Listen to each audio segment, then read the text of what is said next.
સત્સંગ વગર જીવન અધૂરું અને વિવેક વગર જીવન અધૂરું.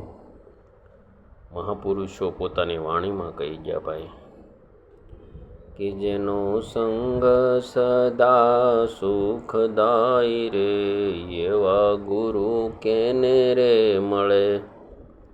જેનો સંગ સદાને માટે સુખદાયી હોય, જેનું હાલવું, જેનું ચાલવું, જેનું બોલવું, જેનું નિરખવું, જેનું અખંડ પરમાત્માની અંદર ભ્રમણ કરવું, એવા સંતો જો મળી જાય તો જીવાત્માનો બેડો પાર થઈ જાય, બેડો પાર થઈ જાય. વૃંદાવનની અંદર પ્રેમાનંદ સ્વામી કેટલી આપણને દિવ્ય સત્સંગની વાર્તાઓ કરે કે આવી રીતે જીવાય, આવી રીતે ન જીવાય. વાલા ભક્તજનો, સત્સંગ છે ને એ તો પિયુષ છે, પિયુષ. મધનો દરિયો છે, મધનો દરિયો. સત્સંગ છે ને એ તો મધનો દરિયો.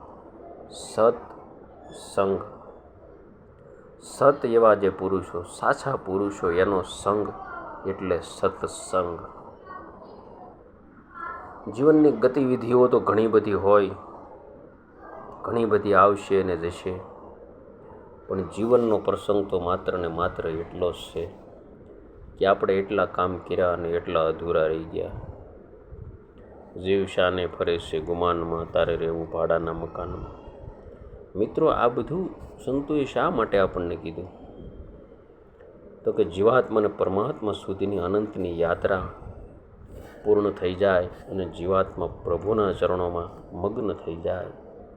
જીવાત્મા પ્રભુને પામી જાય, માયાનો યોગ દૂર થાય અને પરમાત્માનો યોગ થાય.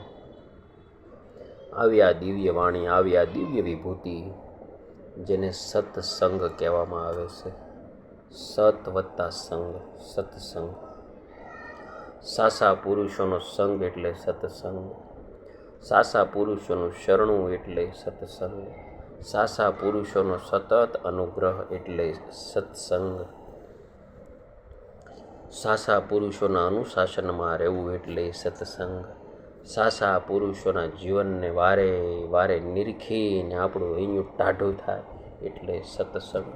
વાલા ભક્તજનો, સત્સંગના કેટલા બધા રૂપો છે, આપણે એ રૂપોને જાણી પણ નથી શકવાના. પરંતુ આ તો સત્સંગ એટલે મધનો દરિયો, મીઠો મધનો દરિયો. જેટલું લેવાય એટલું લઈ લ્યો. જેનો સંગ સદા સુખદાયી, એવા ગુરુ ક્યાંને મળે. આવા ગુરુની વાણીમાં આપણે નિરંતર સદા સત્સંગી બની રહીએ, બસ એવી અભ્યર્થના પરમાત્માને.